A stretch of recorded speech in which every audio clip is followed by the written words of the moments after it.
Hello students, आज परमाणु संरचना स्ट्रक्चर ऑफ एटम चैप्टर का 11th वीडियो देखेंगे।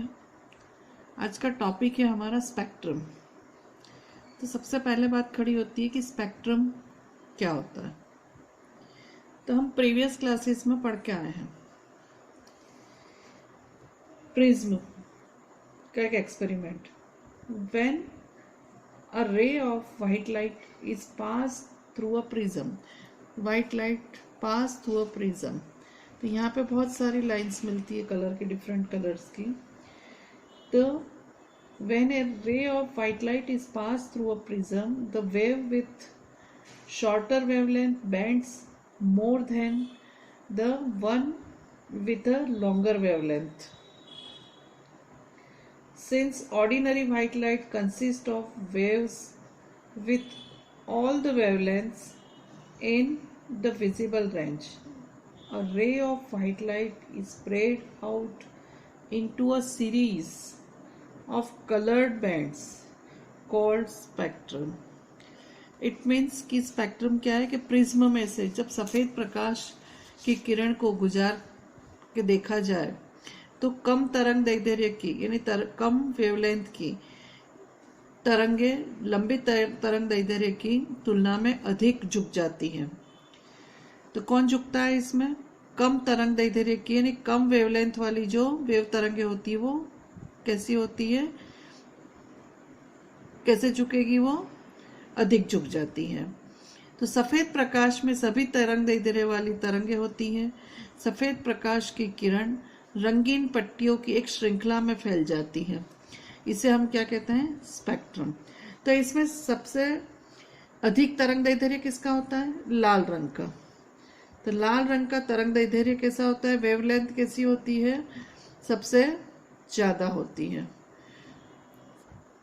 मोर होती है। तो वो उसका डेविएशन कैसा होता है? सबसे लेस होता है। इसी तरह से वायलेट की वेवलेंथ कैसी होती है? सबसे कम यानी कि लेस होती है। तो इसका डेविएशन कैसा होगा? मोर डेविएशन। तो स्पेक्ट्रम क्या होता है ये हमको समझ में आ गया है कि सफेद प्रकाश की किरण पुंज को जब प्रिज्म में से गुजारा जाता है तो कम तरंग दैर्ध्य वाली तरंगे लंबी तरंग दैर्ध्य वाली तरंग की तुलना में अधिक झुक जाती है और सफेद प्रकाश में सभी तरंग दैर्ध्य वाली तरंगे होती हैं। सफेद प्रकाश की किरण रंगीन पट्टियों की एक श्रृंखला में फैल जाती है। इसे हम क्या कहते हैं? स्पेक्ट्रम कहते हैं। तो इंग्लिश में इसको हम क्या कहेंगे? When a ray of white light is passed through a prism, the wave with shorter wavelength bends more than the one with a longer wavelength. Since ordinary white light consists of waves with all the wavelengths in the visible range, a ray of white light is spread out into a series of colors bands called spectrum. तो spectrum क्या है ये हमको अच्छे से समझ में आ गया है। अब हम देखते हैं when electromagnetic radiation interacts with matter, यानी किसी मैटर के साथ में इलेक्ट्रोमैग्नेटिक रेडिएशन यदि टकराते हैं तो एटम्स एंड मॉलिक्यूल्स में एब्जॉर्ब्ड एनर्जी, कोई मैटर है इसके साथ में यदि इलेक्ट्रोमैग्नेटिक रेडिएशन जो आ रहे हैं, इलेक्ट्रोमैग्नेटिक रेडिएशन यदि इसके साथ में क्या करते हैं? इंटरैक्ट करते हैं, टकराते हैं। तो एटम्स एंड मॉलिक्यूल्स में एब्जॉर्ब एनर्जी, इसकी जो एनर्जी है वो कौन एब्जॉर्ब करेगा? इस मैटर के जो एटम्स एंड मॉलिक्यूल्स हैं वो क्या करेंगे?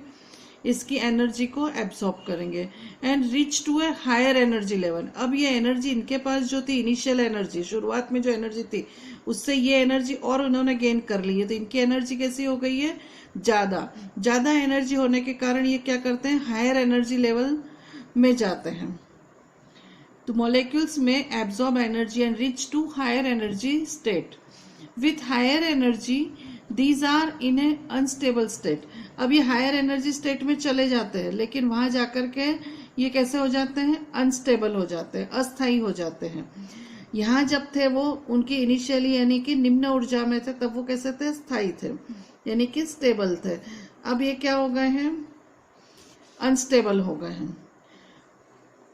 अब अनस्टेबल होने के कारण वो क्या करते हैं कि वापस अपनी ओरिजिनल स्टेट में, नॉर्मल स्टेट में जाने के लिए कोशिश करते हैं। तो ओरिजिनल नॉर्मल स्टेट में जाते हैं, यानी कि स्टेबल स्टेट में जाते हैं, लोअर एनर्जी स्टेट में जाते हैं, तब वो क्या करते हैं? जो एब्जॉर्ब करी हुई जो रेडिएशन था उसको क्या करते हैं? अमीट करते हैं, यानी कि उत्सर्जित करते हैं। For returning to their normal stable lower energy state, energy of molecule and atom emitted radiations in various regions of the electromagnetic spectrum। तो अब ये जो चीज हमने समझी है, इसके लिए हम दो वर्ड को समझते हैं। पहले एक होता है हमारा एमिशन स्पेक्ट्रम, यानी कि उत्सर्जन स्पेक्ट्रम। तो उत्सर्जन स्पेक्ट्रम क्या है? The spectrum of radiation emitted by a substance that has absorbed energy is called emission spectrum, यानी कि वो स्पेक्ट्रम जिसमें रेडिएशन क्या करते हैं? अमीट होते हैं, उत्सर्जित होते हैं। किसके में से? पदार्थ में से, जो कि उन्होंने एब्जॉर्ब की हुई थी एनर्जी, उसको क्या करते हैं? वो उत्सर्जित करते हैं। तो उसको क्या कहते हैं? उत्सर्जन स्पेक्ट्रम कहते हैं। दूसरा होता है एक्साइटेड। एक्साइटेड यानी उत्तेजित। उत्तेजित क्या होता है? तो एटम एंड मॉलिक्यूल्स और ions that have absorbed radiations are said to be excited. जब कोई भी मॉलिक्यूल, एटम या आयन क्या करते हैं? रेडिएशन को क्या करते हैं? अवशोषित करते हैं, एब्जॉर्ब करते हैं, तो वो क्या कहलाते हैं? उत्तेजित, यानी कि एक्साइटेड कहलाते हैं। अब एक चीज और हमको समझना है।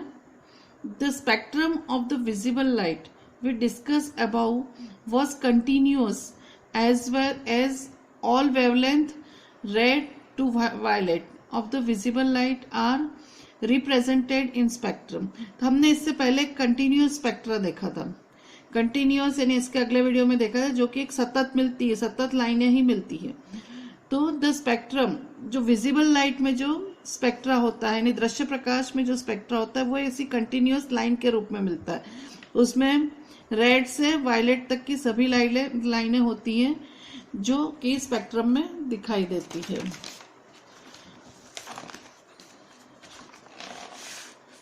The emission spectra of atoms in the gas phase do not show a continuous spread of wavelength from red to violet।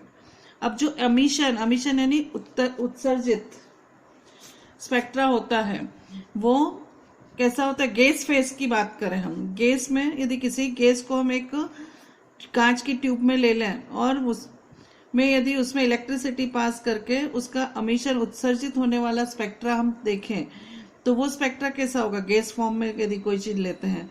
The emission of spectra of atoms in the gas phase do not show the continuous spread of wavelength from red to violet, rather they emit light only at specific wavelengths with dark space between them। Such spectra are called line spectra। तो अब इसमें क्या होता है?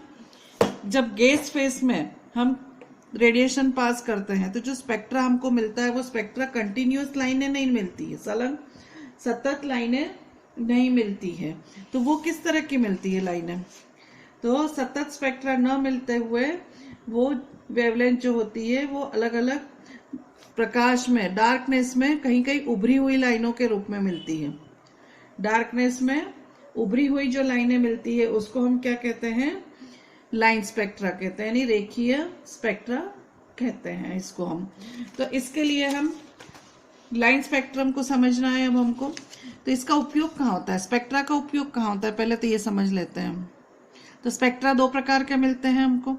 एक सतत continuous line वाला spectra मिलता है, दूसरा स्पेक्ट्रा हमको कैसा मिलता है? डार्क स्पेस में कहीं कहीं उभरी हुई लाइनें मिलती है, सिर्फ लाइन दिखाई देती है, तो उसको हम क्या कहते हैं? लाइन स्पेक्ट्रा कहते हैं। तब इसका उपयोग क्या है? तो each element have a unique line emission spectrum. तो सभी तत्व होते हैं, उनकी सबकी अपना एक अलग से लाइन स्पेक्ट्रा होता है, सबकी अपनी एक पहचान होती है। जैसे कि हमारी पहचान होती है फिंगरप्रिंट। हर व्यक्ति की डिफरेंट पहचान कैसी होती है, फिंगरप्रिंट से हम कर सकते हैं, सबका फिंगरप्रिंट अलग अलग होता है। ऐसे सभी एलिमेंट का spectra unique line emission spectrum होता है। It is used in chemical analysis to identify unknown atoms like fingerprint to identify people. इसका उपयोग हम कहाँ करते हैं, तो अननोन एटम्स को आइडेंटिफाई करने के लिए करते हैं। तो एलिमेंट जैसे rubidium, caesium, thallium, indium, gallium, scandium were discovered by spectroscopic method. तो ये जो एलिमेंट्स है इनको डिस्कवर स्पेक्ट्रोस्कोपिक मेथड के द्वारा किया गया था। Element helium He was also discovered in the sun by spectroscopic method। तो सन में, सूर्य में हीलियम की जो खोज की गई थी वो भी स्पेक्ट्रोस्कोपिक मेथड के द्वारा की गई थी। तो अब हम यहाँ पर स्पेक्ट्रा क्या है, एक्साइटेड स्पेक्ट्रा क्या है, एक्साइटेड स्टेट क्या है, एमिशन स्पेक्ट्रा क्या है, ये सारी चीजें हम समझ चुके हैं। लाइन स्पेक्ट्रा क्या है, कंटिन्यूअस स्पेक्ट्रा क्या है, ये भी हम समझ चुके हैं। अब हम महत्वपूर्ण क्वेश्चन जो एग्जाम में पूछा जाता है, लाइन स्पेक्ट्रम ऑफ हाइड्रोजन। तो लाइन स्पेक्ट्रम ऑफ हाइड्रोजन पढ़ना है हमको। तो इसमें हम देखते हैं when electric discharge is pass through gaseous hydrogen, the H2 molecule dissociate and the energetically excited hydrogen atoms produced emit electromagnetic radiations of discrete frequencies। तो अब यहाँ पे हम डिस्चार्ज ट्यूब में हाइड्रोजन गैस ले लेते हैं और उसमें इलेक्ट्रिक डिस्चार्ज पास करते हैं। तो क्या होता है, H2 जो गैस मॉलिक्यूल से डिसोसिएट हो जाते हैं, टूट जाते हैं उस इलेक्ट्रिसिटी से, and H2 molecules dissociate and the energetically excited hydrogen atoms produce. तो अब वो एनर्जी लेकर के डिसोसिएट तो हो जाते हैं H2 मॉलिक्यूल, लेकिन वो एनर्जी गेन करके क्या हो जाते हैं, एक्साइटेड स्टेट में, यानी कि उत्तेजित अवस्था में आ जाते हैं, यानी कि वो उत्तेजित हाइड्रोजन एटम्स प्रोड्यूस करते हैं, उत्पन्न करते हैं। अमिट electromagnetic radiation of discrete frequencies. अब ये जो उत्तेजित हो जाते हैं तो वो उत्तेजित होकर के क्या करते हैं, जो उन्होंने रेडिएशंस लिए थे जिससे उनको एनर्जी मिली थी, वो एनर्जी रेडिएशन के रूप में वो क्या करते हैं, अमिट करते हैं। The hydrogen spectrum consist of several series of lines. तो अब हाइड्रोजन की बात कर रहे हैं हम, तो जैसे कि ये ग्राउंड स्टेट पे है N1 जो मैंने लिखा है यहाँ पे, यानी कि एनर्जी का सबसे लोएस्ट लेवल है हाइड्रोजन का ये, और हायर एनर्जी लेवल है N=8। तो जब रेडिएशन गेन करके, इलेक्ट्रो एनर्जी गेन करके लोअर लेवल से हाइड्रोजन एटम कहाँ चला गया, हायर एनर्जी लेवल N=8 में, वहां से जाकर के वो वापस अपनी ओरिजिनल स्टेट में आने के लिए क्या करता है, एनर्जी अमिट करता है, और वो अपनी एनर्जी लेवल में N=1 में आ गया। इसी तरह से N=7 वाला भी कहाँ आ गया, 1 में। N=6 वाला भी कहाँ आ गया, 1 में। 5 वाला 1 में, यानी कि अपनी लोएस्ट एनर्जी लेवल में ये सभी आ जाते हैं। ये आ गया, ये इस तरह से। तो N=2 से लगा करके सारे जो थे N=8 तक के सभी अपने ग्राउंड स्टेट, यानी कि अपनी मूल अवस्था में, स्थायी अवस्था में, जहाँ एनर्जी लेवल कैसा इनका लोएस्ट है, यहाँ एनर्जी लेवल 1 यानी कि सबसे लोएस्ट एनर्जी लेवल है, वहां ये सभी वापस आ गए हैं। पहले इन्होंने क्या किया था, इलेक्ट्रोमैग्नेटिक रेडिएशन गेन करके सभी ने क्या किया था, हायर एनर्जी लेवल में चले गए थे। हायर एनर्जी लेवल से सभी अपनी एनर्जी लूज करके, सभी एमिट करके कहाँ आ जाते हैं, ये लोअर एनर्जी लेवल में। और ये कौन सा स्टेट होता है, स्टेबल स्टेट होता है, क्योंकि एनर्जी लेवल कैसा होता है, लो होता है। एनर्जी लेवल लो होगा यानी कि उनका स्टेट कैसा हो जाएगा, स्टेबल हो जाएगा। तो इस तरह के यहाँ अगर अब N=2 में आते हैं, यदि 8 से लगा करके वो 2 में आते हैं, तो यहाँ पे उनका क्या हो जाएगा, ये एक सीरीज मिली हमको, एक लाइन मिली, फिर 7 से यहाँ आएंगे तो ये दूसरी लाइन मिली, 6 से आएंगे तो ये तीसरी लाइन मिली, 5 से आएंगे तो ये मिली, 4 से आएंगे और कहाँ से आ पाएंगे 3 से। तो ये दूसरी सीरीज मिल गई हमको। इसी तरह से 3 में आते हैं तो ये यहाँ से आ गए, 7 से आ गए, 6 से आ गए, 5 से आ गए और 4 से। इसी तरह से 4 में आते हैं तो 4, 7 से आ गए, 6 से आ गए और 5 से आ गए। और 5th में आते हैं तो ये 8 से आ गए, 7 से आ गए और 6 से आ गए। तो ये बंच ऑफ लाइंस, ये सब क्या मिली हमको, बंच ऑफ लाइंस, सीरीज मिली है। तो ये सीरीज जो मिली है ये इनके जो डिस्कवरर थे उनके नाम पर इनके नाम दिए गए हैं। तो इस सीरीज को हम क्या बोलते हैं, सबसे पहले जो सीरीज मिली है हमको इसका नाम, इसका डिस्कवरी किसने की थी, लाइमैन। तो लाइमैन के नाम से इसको हम क्या बोलते हैं, लाइमैन सीरीज। इस सीरीज को क्या बोलते हैं, लाइमैन सीरीज। इसके बाद में दूसरी जो सीरीज मिली है उसको क्या बोलते हैं, बामर सीरीज। तीसरी जो सीरीज मिली है इसको हम क्या बोलते हैं, पाश्चन सीरीज बोलते हैं। इसको क्या बोलते हैं, ब्रैकेट सीरीज बोलते हैं और इसको फोन सीरीज बोलते हैं। तो इस तरह से different series, bunch of lines जो मिला है उसको हमने उसके डिस्कवरर के नाम से उसको उसके नाम दिए गए हैं सीरीज के। अब इसमें वैल्यू देखिए, n is equal to value क्या है, यह सभी किस में आए, 1 में। तो n इज इक्वल टू 1 है। इसके लिए n इज इक्वल टू क्या है, 2।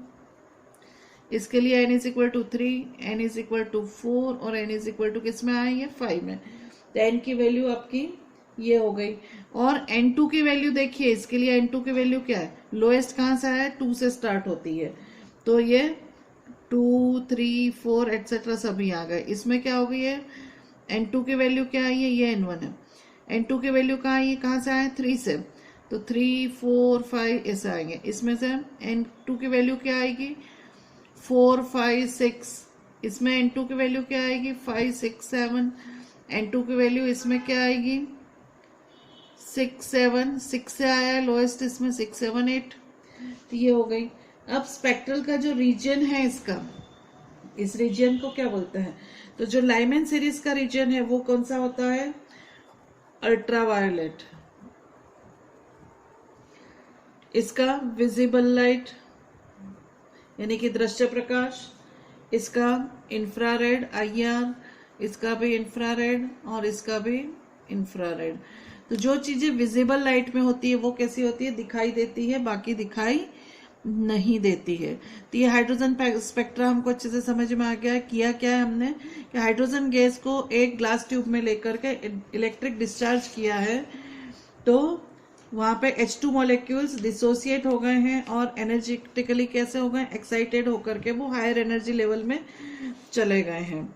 एंड हायर एनर्जी लेवल में जाकर के उन्होंने रेडिएशंस को एमिट किया है, इलेक्ट्रोमैग्नेटिक रेडिएशंस एमिट करके अलग अलग डिस्क्रीट फ्रीक्वेंसीज में। And the hydrogen spectrum consist of several lines of and named after their discoverer. तो इनके Lyman, Balmer, Paschen, Pfund, Brackett, ये सब क्या इनके डिस्कवरर हैं। इसके आधार पर इनका हमने नाम दे दिया है। तो हम इसको हम आगे देखते हैं। The spectral lines are express in terms of wave number. ये जो स्पेक्ट्रल लाइंस मिली है इसको हम किस में मेंशन करते हैं, तो इसको वेव नंबर से शो करते हैं। तो wave number nu bar, the visible lines of the hydrogen spectrum obey the following formula. तो फॉर्मूला कौन सा, wave number nu bar is equal to 109677 bracket में 1/n1 square minus 1/n2 square. तो n1 की value तो हमेशा क्या रहेगी, 1, 2, 3 से रहेगी और n2 की वैल्यू n1 प्लस 1 से शुरू होती है। n1 plus 1, n1 plus 2, n1 plus 3 ऐसे रहती है। तो ये जो वैल्यू है 109677 centimetre inverse is called the Rydberg constant. इसको हम क्या बोलते हैं, रिडबर्ग कांस्टेंट कहते हैं। तो इसी तरह से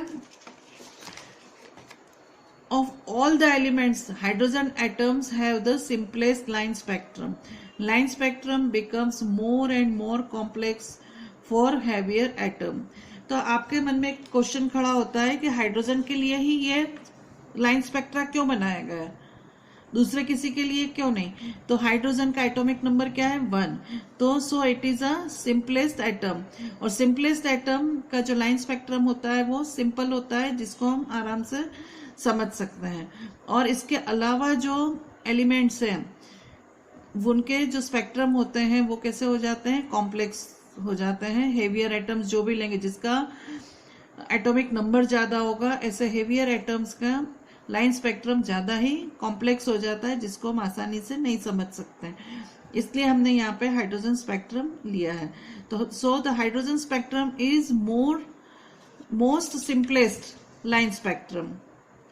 तो यहाँ पर हम हाइड्रोजन स्पेक्ट्रा पढ़ चुके हैं। फिर से एक बार थोड़ा सा ब्रीफ में रिवाइज कर लेते हैं कि कोई भी emission spectra of atom in gaseous phase do not show the continuous spread of wavelength from red to violet, rather they emit light only at specific wavelengths with dark space between them. Such spectra are called line spectra. line spectra क्या होता है ये आपको समझ में आ गया कि darkness में उभरी हुई जो लाइनें आती है उसको हम क्या बोलते हैं? Line spectra. And it is also known as atomic spectra, जिसको परमाणु स्पेक्ट्रा भी कहते हैं। तो हाइड्रोजन का स्पेक्ट्रा हमको अच्छे से समझ में आ चुका है यहाँ पे। अब अगला इसके संदर्भ में बोहर मॉडल हाइड्रोजन स्पेक्ट्रा के लिए क्या था? Bohr model for hydrogen atom and drawbacks of Bohr model, ये चीजें हम अगले वीडियो में देखेंगे।